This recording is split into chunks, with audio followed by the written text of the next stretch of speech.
Do you want to filter for the top values in your list? Well, let me show you a few variations.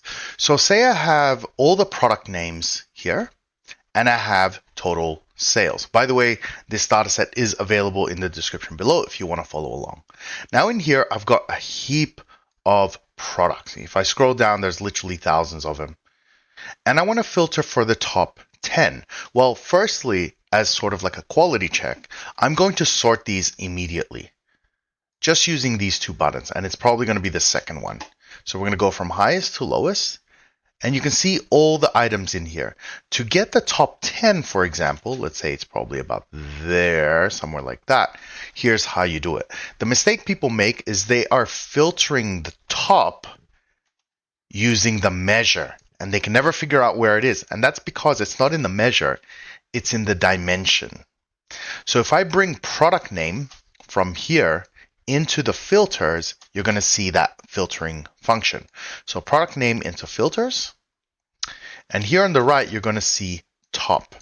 And in this field, if I just zoom in, you're going to go by field, top or bottom, how many, right? How many points, and then what measure you're using. So sales using a sum aggregation, which is what we have. You just have to be careful here, because if your visualization is doing the median and then you filter this by sum, you could be misrepresenting your analysis just because it's somewhat of an oversight. But if that's intentionally what you want to do, be clear about that in the title of your visualization.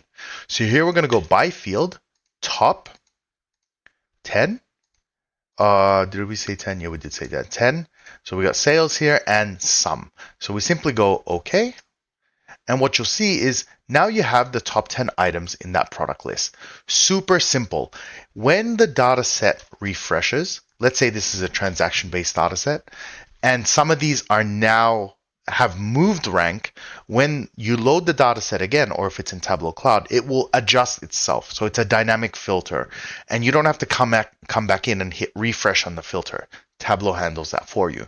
Now, there's something unique about top N filtering, or bottom N filtering really, is that this is a rather simplistic analysis in that it's one dimension and you have the top ranking. But what if you have multiple segments, right? So let me show you what I mean by that. If we open up a new sheet, I'm going to bring product name in here, and I'm going to bring in the sales once again in columns. Okay, then we're going to sort it highest to lowest once again using this button right here. We do that. Okay, so when I do top N, it always does the top N, or top number of item filter for the whole set, regardless of how you've cut it up. So if I bring in subcategory into row names, into rows, and I want to bring it in at the beginning. Okay, so now you're going to have accessories, you're going to have the next one, which is appliances, and so on.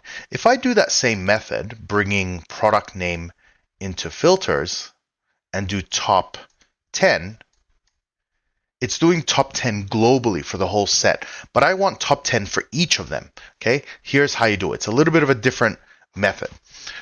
Using the measure that we have, I want to duplicate this, or I want to have two of them. So we're going to bring sales back into column, like so. These are identical, right? So I'm just going to add the label here so you can see that one right there. These are completely identical. And what we're going to do is use that second measure as a rank. All right, so I'm going to right click here. I'm going to go quick table, and we're going to go rank. And what that does is using the sales amount, rank them from lowest to highest, just going 1, 2, 3, 4, 5, and so on. Now you can see here, it's actually not, it's in a weird kind of order.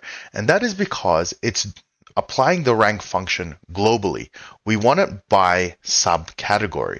So the way we do that is here on this measure, we're going to go compute using pane down.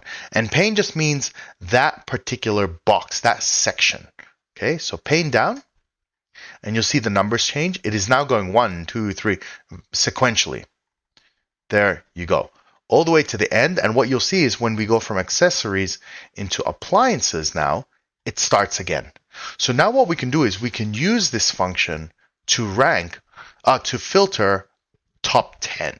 Okay, so the way we do that is we simply take this one and move it to filters. That's it. Bring this over here, and we're going to go at most 20. We'll do 10 actually. I think it was 10 I said before. At most 10, hit OK. And now you can see the top 10 in every single category, right? And just to prove it, if you don't believe me, if I bring that back in, you'll see everything is 1, 2, 3, 4, 5, 6, 7, 8, 9, 10, all the way to the bottom. So that is a variation on how we will filter in various ways. So the beauty of Tableau is you can do some really complicated stuff in some really interesting ways, because what tends to happen in a professional setting is we have data sets that have so many different structures or nuances that no one technique can work for every data set. So we have to develop and combine things in interesting ways to solve those problems.